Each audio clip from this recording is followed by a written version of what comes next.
Yo, what's up there, YouTube? This is What a Doozy 1929 here. Welcome you to another episode of GTA Autos. In the last episode, we talked about a less interesting car. That would have been the Regina, and to me, I think that car is, and it should be, a potential car to be customized at Benny's Garage. So, today's episode is somewhat cool. I have an awesome car. This is one of Rockstar's oldest long-running I would like to say longest running cars in any GTA series, presenting this beautiful roadster, the Stinger. The Stinger has been in almost every Grand Theft Auto game. The only Grand Theft Auto game the Stinger has not made an appearance in was in Grand Theft Auto San Andreas and Grand Theft Auto 4, and this car has just basically been in almost every Grand Theft Auto game. You see it everywhere. This car has been one of Rockstar's standpoints. It was the sports car that everybody wanted, based off of basically a numerous amounts of Italian sportsters from the 60s. But we're going to get to that later. But let's give you some history about the Stinger. The Stinger first made its appearance in Grand Theft Auto 1, and it basically was based off, I think it was the first name I think it was called was the Stingray, and right around GTA 2 they changed the name, and of course it was based off the 63 Corvette Stingray. Grand Theft Auto 4 rolls around and the Stinger makes an appearance. The Stinger not only is based off a European car, it is based off one of the coolest European cars, and that is the Porsche Boxster. Now, there was two different types of it. I don't know how to pronounce this other type, but the Stinger basically was famed by the gang members in Grand Theft Auto 3. Grand Theft Auto Vice City comes out, and since the game is based off the 1980s, we gotta have the right Stinger for this particular era and particular style. So Rockstar decides to change the styling of the Stinger, being based off a classic 1970s Ferrari's GT. And what's special about that particular car, I don't know the model, but it's basically, I would say this car was very famous in Miami Vice, and it was very cool. The car is really cool. It just fits in with the 80s class. Even though when it's based off a 70s sports car, it still fit in with the 80s crave in Grand Theft Auto Vice City. Grand Theft Auto San Andreas, for some reason, I don't know why Rockstar didn't, but they did not put the Stinger in that game for some particular reason, and I'm guessing it's because Grand Theft Auto San Andreas is based off 1993, 1992, so it kind of be tricky to bring that car out. I mean, not saying it would be tricky. They could have just stuck with the Vice City Stinger and added that on it. But we had a lot of other sports cars on the game. There was a whole bunch of sports cars. So adding the Stinger on there would just basically mean nothing for this car. So that's just my overall theory of it. That, and there was another classic roadster on Grand Theft Auto San Andreas called the Windsor. At the time, the Windsor, we know the Windsor today is based off a Rolls-Royce drop-top coupe, and the Windsor on Grand Theft Auto San Andreas is based off the old Jaguar E-Type, one of the coolest 60s roadsters that ever hit the world. Even Enzo Ferrari himself said that the Jaguar E-Type was the most beautiful car in the whole world. Now, I know I'm just losing track but basically that car was the classic roadster, and there was basically no point of bringing the Stinger on that particular game. Now, it did make another appearance in Liberty City Stories and Vice City Stories, so there was no point of getting rid of those cars. They still kept their same body design and style cues that fit into each game. Now, it did not make it in Grand Theft Auto 4, not even the other two variants, which was Bad as a Gay Tony and Lost in the Damned. For some reason, I don't know. I don't care, because there was a lot of cars on there, so adding the Stinger on there, I'm guessing, would make no sense. But I don't know. It's just something Rockstar have done that I just question. But we finally get to Grand Theft Auto 5. Stinger makes its appearance, and it is a hell of an improvement. It's this first time being back on the HD universe. I mean, being on the HD universe, and Rockstar really showed this car off, and it really is a cool roadster. This thing is based off, of course, by numerous amounts of Italian cars. This is, you would say it's based off of Ferrari, and of course, Grotti is Ferrari in in the GTA world, but the Stinger is based off of so many Italian sports cars from the 60s that it's just hard for me it's hard for me to compel of what car to talk about. So to make it even better, I'll just talk about what all these Italian cars have in common with this particular car. Well, Italy, there's a car body design manufacturer called Pininfarina. Now, Pininfarina is basically the reason why Ferrari and these other Italian car marks, Alfa Romeo and Fiat and Lamborghini and these other, Pininfarina is basically the creme de la creme when it comes to body designs. They've created so many cool cars like the Nash Healey, all the Ferraris, all the Alfa Romeos, the 124 Spider, which of course is a car that recently just came out, and I really want to take a ride in that car. But the Alfa Romeo, of course, 124 Spider, all the Alfa Romeos, Lamborghinis, all the Italian car marks, I would say, has been designed by Pininfarina. And this car, I would say, will just basically show how Pininfarina was back in the 60s. Just creating a whole bunch of elegant, beautiful sports cars, and I'm guessing just mashing them up all in one car. And I'm guessing this is what Rockstar did. Now, it's hard, like I said, to compel what this car is based on. So they say that the car is completely based off a Ferrari California, but in other words, the front end completely resembles the Alfa Romeo Stradale from the 60s, which is a race car, and it was a cool race car. The car's worth millions of dollars. And it's also based off the Ferrari race car Stradale, and that car is worth a lot of money. These cars are worth millions and beyond millions of dollars. The thing that's so special about Ferraris today is the 60s and the 50s and the 70s Ferraris are really, really expensive. The most expensive Ferraris were Ferraris made between 1950 and 1949 and 1979. These were around the years where Ferraris were really cool. They were really works of art. Now, don't get me wrong, the 80s Ferraris are really works of art. And to be honest with you, the 80s Ferraris, just giving you a tip, if you are a car guy and you are looking for a car or anything and you love Ferraris, you want to afford a Ferrari, go for the 80s Ferraris before they start getting up in value. Right now, you can afford one for between $10,000 and $30,000.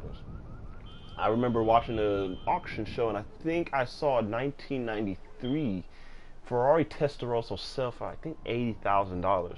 Now, 80 grand, that's a lot of money, but that's affordable. It's really affordable. Really affordable Ferrari. Now, like I said, if you want a Ferrari, go for the 80s Ferraris before they start going up in value, because what these car guys are going to start realizing is these 60s and 50s and 70s Ferraris are becoming cars that are literally worth a whole ton of money. It's literally a punch in the bank account if you were to buy one of these classic roadsters. So what they're going to start doing is they're going to start heading towards these 80s Ferraris, and they're going to start buying them by the heap load, because there's not going to be a lot. The 70s and the classic Ferraris from before 1980 are going to be so expensive that not a lot of people can afford them. But for those kids back in the 70s and the 80s who grew up in the 80s and basically saw these cars, they have money now. They can afford these cars. They can. And they're going to start getting these cars, and they're going to really go up in value. So what my suggestion is, invest your money into these 80s Ferraris because they're really going to be going up in value over the decades. I guarantee you. Now, getting back to this car, it's a real cool car. This car is valued at $1 million on the story mode, and I think $850,000 right here on the online mode. Now, is it worth it? I don't know. It's one of those cars where it's worth it to one guy, but it ain't worth it for the other guy because he's a speed demon. He just want to get there from point A to point B really quick.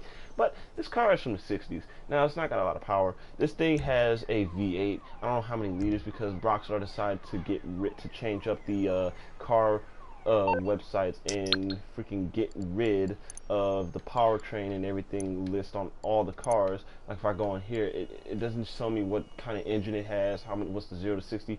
It doesn't tell me how much it weighs. I mean, don't get me wrong, I like the design, but I need to know what this car can do, and I just, just don't want to BS through my mouth. So, this car, I can't remember what was the stats, so if you just go online, you can probably find the stats. This car is not that fast. I would say it's at the low ends of the, I would say it was at the low rate of performance sports classic cars on here, because don't get me wrong, the Stinger GT, the Stinger is a very elegant car. It is beautiful. The swooping lines and the curves of this car just really shouts out a lot of elegance and poise. Now, I would say the downside of this car is this car tends to fishtail a hell a lot. The handling of this car is so loose. You literally, one flick of the wrist, one pothole will send you literally flying throughout another direction. So just other than that, the car is basically cool. Now, like I said, it's not that fast. The JB700 is faster than this, and the JB700 is valued at around $400,000, which is half of what this car is worth. Now, is this car worth the money? Like I said, it depends on who is buying the car. Now, I bought the car because I just wanted to relive my low-level years on this game, because I used to own one of these cars. I own the Stinger GT. Now, giving you a heads up, the Stinger GT and the Stinger, there's no difference. There's literally no difference under the hood. It's just the same Stinger. The only difference is the Stinger GT has a little bit wider body kit, and it's just bigger and more expensive. So there's no difference, trust me. Now, I just bought this car. It's plain stock, nothing custom. The only thing I did was put the roof on there. This is a cool car, like I said. Now, I'm going to open up everything, because I will say the only thing I like about this car is that the front end is so long. Its curves and the fenders, it's just so cool. They don't make cars like this no more. Nobody makes cars like this no more. And there will never be car companies to ever do this anymore. This is a thing that's never going to happen. This is, like I said, a big V8. What you'll usually see in these classic Ferraris will be V12s, and the only V8 I think you will find in a Ferrari will be the Ferrari Dino. Now, like I said, this probably has it's supposed to have a V12. This thing has a big trunk for a roadster. Usually roadsters have small trunks, and that's due to the fact the roof needs space. So this thing literally is a big roadster. Now, the interior is literally where I start to question what this car is. Now, you look in the interior, you be like, the interior, it's a bit too modern. It's nice, but it's too modern. What do you mean by modern? Well, this car is supposed to be based off the 60s. If you look on the inside of this car, you see a touchscreen radio. That is a touchscreen radio. It has digital numbers right there, and it has a cassette radio. Now, don't get me wrong, that's probably what you were seeing today, because everybody want to modernize their radio, at least modernize the radio. But other than that, this interior is sadly not period correct. The speedometers are not period correct. That is most likely what you will see in a brand new car. The steering wheel is making me irritated, because it would be nice if Rockstar would be able to let you customize the interior even for a stock car. And it would be nice. This car would really be nice if it had a walnut grained steering wheel.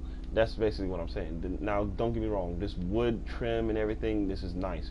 It would have really set out if it had the period correct dash and the period correct speedometer and the period correct steering wheel.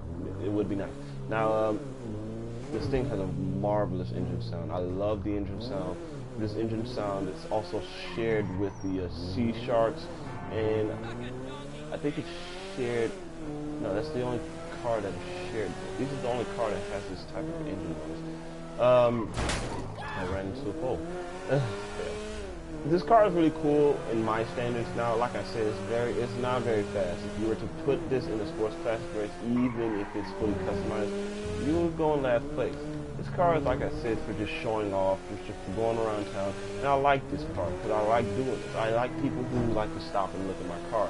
And I trust me, if you've seen my previous episodes, I've posted a video showing my whole car collection. And I would say my crown jewel is my Tornado Custom. And I'm not going to get into more details because I just don't want to lose off track of this video. But this car is just ultimately cool. It's a roadster. This car is on a scale of 1 to 10 when it comes to style. It's at a 10. When it comes to performance, I have to give it a 5 because this car is probably it's on the leading end of slow sports classic. Now, I'll say mid-low. Not dead low like where we're in Manana and Tornado territory. No. This thing's not in that territory. I would say this is around the JB700 territory, the Monroe territory, around that type of car performance area. And we all know that those cars' performance are really not what you expect it to be. Now, I would say the high-end performance race when it comes to a sports classic is where you get towards the Cascos, the Coquette Classics, the Sterling GTs, the Mambas. Those are the high performance sports classics. The Z-types. These cars are very performance sports classics, and trust me, you've got to drive them. They're really nice. I've owned all of them. They're nice cars to drive.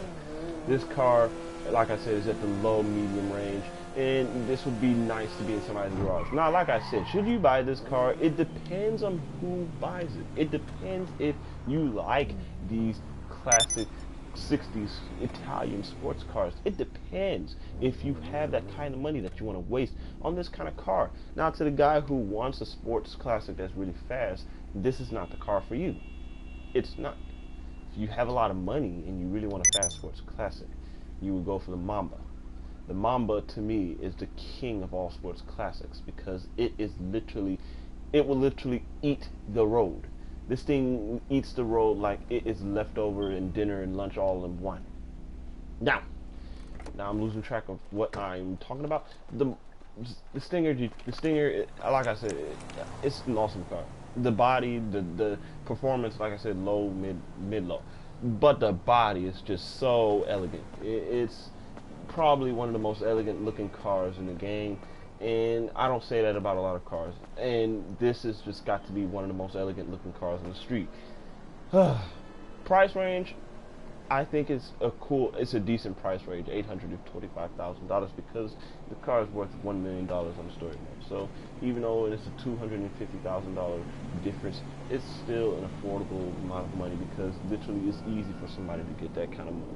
So other than that, I have nothing else to say about this car. Other than that, I would like to see something interesting with this thing. What I would like to see is more sports classics like this. What do you mean by that? I would like to see returning sports classics. I would like to see Vice City Sport Classic cars, like this classic, the Stinger Classic, or the Comet Classic, or the Infernus Classic, the Cheetah Classic. I would like to see those classic cars return. I would like the Infernus Classic to be based off the Lamborghini Countach. I would like the Cheetah Classic to be based off the Ferrari Testarossa. I would like the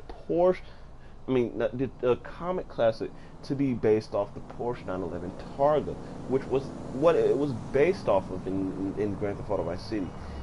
And I would like to see this happening soon. I would really like to see this because we already have the Coquette Classic, and surprisingly, Rockstar, we have 3 different types of Coquettes now. We have the regular Coquette, the Coquette Classic, and now the Coquette Blackfin, which is based off a 50s Corvette. Now, I would like I said again, I would like to see more of these sports classics on the road because I'm sick and tired of these damn supercars. I'm not a big supercar fan. So Rockstar, please put out more of these interesting sports classics and these interesting sedans, these classic cars on the road, because I would love to see some returning cars. And that might be what I might be doing is I might put a list of cars that I would like to see returning from previous Grand Theft Auto games. And I don't want to do it on this episode because I'm really stretching out the limits of the time on here. So other than that, we'll probably see another episode maybe in the probably when I wake up, because right now it's probably almost 2 o'clock in the morning down here, so probably right around maybe in the afternoon I'll make a video about this. But other than that, this is what a doozy 1929 here, signing off with the Grotti Stinger Roadster. I'll see you guys in the next episode.